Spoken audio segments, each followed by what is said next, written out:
Hey guys, Jonathan here. I want to make a quick how-to on why your clothes aren't getting dry.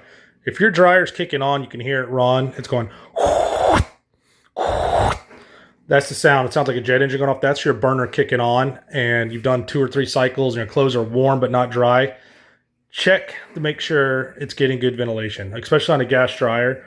They need good ventilation. There's a little heat sensor in the door here, and if it starts getting too hot or sensing that it's not exhausting properly, it'll shut down. It'll kick on for a second, kick off. So generally what that means, I'm going to post a link in the description, is that you need to clean your venting. And it's stupid easy to do. It takes me 2 or 3 minutes. I bought this kit off Amazon pretty cheap. I bought it a few years ago, but I remember it being less than 20 bucks attached to any drill. And with cleanup and all, it's less than a 5-minute process. But if your dryer's doing that, it's kicking on and off and it's taking multiple loads, it's got to be a venting issue. Quick, easy fix. You can do it yourself. Like I said, I'll post a link in the description.